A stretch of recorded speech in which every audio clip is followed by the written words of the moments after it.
everyone. This is Martin Zender, and you are at the Revelation series on a Thursday. And if you noticed, if you're watching on the studio cam, I have a different background. The reason is I'm in a different place. Not only am I in a different place, I'm in a different state.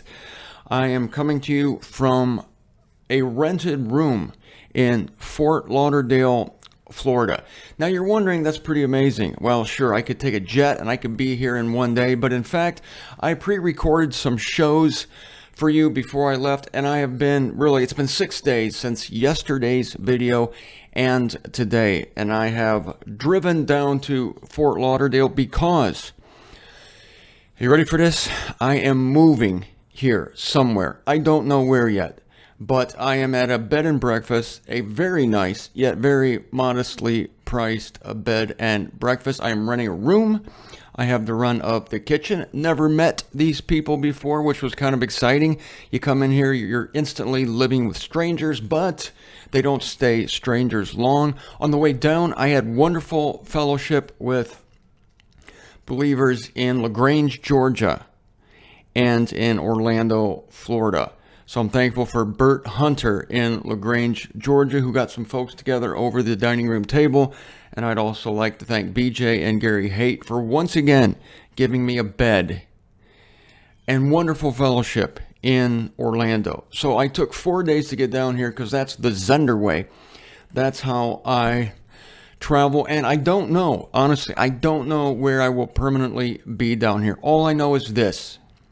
Just talk about this. I will just talk about this briefly. Now, I know I have a bit of an echo here because I'm not staring at a dresser right now. I'm staring at a giant painting here. It's wonderful. We have some pastels here. I'm thinking of showing it to you. You know, I think I'm going to do it. If you're watching the studio cam, you're in for a big treat. I'm going to turn the camera around here, see if this works. And look at this. Look at this nice painting. We got some palm trees over here. We got some wonderful flowers and a shuttered house. We have some mountains in the background. I don't know where that is. Does it look like Italy to you? Oh, there are the sailboats. There are the sailboats. All right, so I don't know how long I'm going to be here for sure. Probably I'm here for at least 2 weeks to give me a place to rest my weary head so that I can find a place. This is what I want to do. I want to rent a room. I don't want an apartment. It's too much. I sure as heck don't want a house. Are you kidding me? A house is way too much. An apartment is too much. I want a room. That seems so apostolic to me, doesn't it? Didn't Paul rent a room in Ephesus? So I have a nice room here, and I have the rest of the house privileges, kitchen privileges. I got my blender in there. I'm winging it, ladies and gentlemen. But this is why. Is because I'm really badly affected by death. And winter in the northern hemisphere is just death. And I've endured it for, 56 years, pretty much. 55 years, 54 years. It's not that I can't decide how old I am. I'm just trying to think. There was a couple times there where I didn't have to spend winter in Ohio. But, oh yeah, Pennsylvania is not a bargain either as far as winter goes. I'll tell you that. So here I am at Southwest 17th Street in Fort Lauderdale. And it's a matter of life and death. It is a matter of life and death when you think about it, because it's not just the warmth, it's the life. It's the green, it's the wildlife, the animals scurrying about, the alligators walking in your backyard, even bugs and lizards. Yes, even roaches. I love and accept. As you know, in Brazil, I couldn't even kill a roach. I'm not going to kill a roach here. I haven't seen one. This is a beautiful, beautiful place.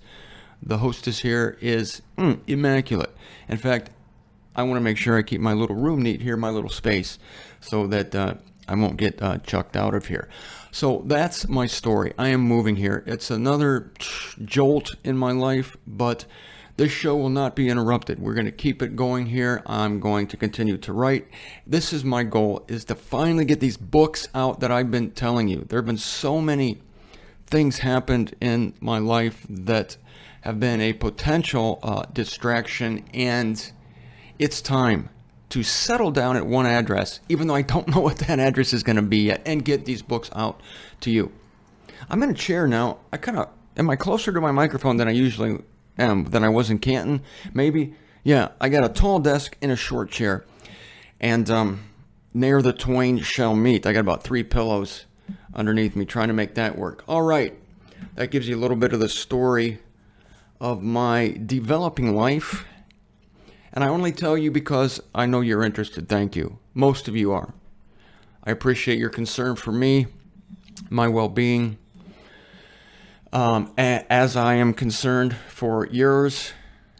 And this move hasn't been without trauma, of course, what is, or stress, or some angst. But once I get settled here, I don't know when that will be, in a month, whatever. I still don't know, as I said, where I'm going to live. Then things are going to happen quickly. That is my prayer.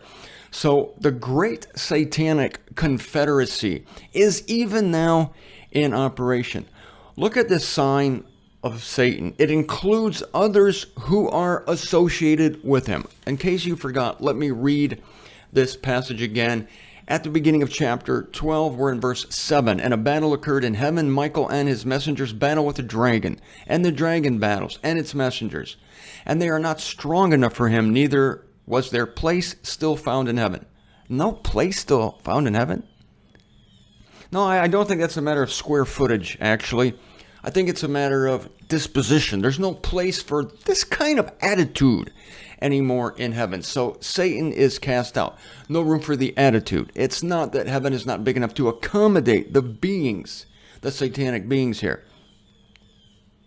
So no place found in heaven. And the great dragon was cast down, who is the ancient serpent called Slanderer and Satan. Still a slanderer. Still a slanderer.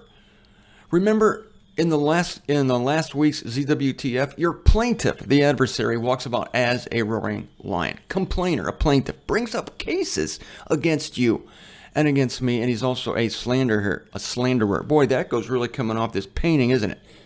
Yes. You would think the water of the painting would absorb it. Doesn't water absorb sound? I can see how it would come off of the concrete bricks of this housing development here, but you would think the water would absorb the sound. Oh well. And the great dragon was cast down, the slanderer and Satan. Satan means adversary. Yeah, we got that part figured out. Who is deceiving the whole inhabited earth, and it was cast into the earth, and its messengers were cast with it. Messengers.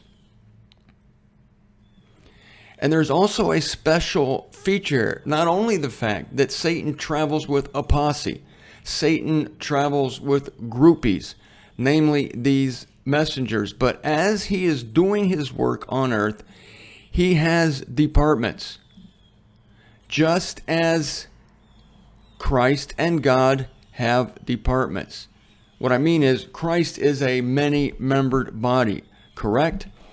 God, I believe, since we were looking at the 24 messengers earlier, has divided the universe into 24 sectors, each with a head. The ancient ones, the messengers. Likewise, Satan has distinct parts, and his kingdom is divided specifically into heads and horns. Does that sound familiar to you? Our Lord, as he's presented in the beginning of the unveiling, has 7 horns and 7 heads. We are going to find that Satan, as he is presented and represented on earth, has 7 heads and 10 horns. The exact amount of horns and heads, by the way, as the wild beast. And that is not a coincidence. Because as we begin this topic of satanic sovereignty on the earth, not absolute sovereignty, temporary control of the earth by Satan, we are going to analyze how it is presented, because as we discussed earlier this week, Satan changes the way he presents himself. And he, when he's on earth now, is presenting himself, even though he's a fiery red dragon as John sees him, ready to kill, ready to destroy, evil as can be. The world loves systematizing, and Paul uses that phrase, the systematizing of the deception. I believe that's in Ephesians chapter 6. So Satan, being cast out of heaven, has, this is still in the future though, will, I should say then, systematize the deception. And he will delegate responsibility, the responsibility for carrying out his evil plans, to 7 heads. And one of these heads will sprout into 10 horns. That is 10 military powers. Now, where are we in the unveiling? We are in the religious section.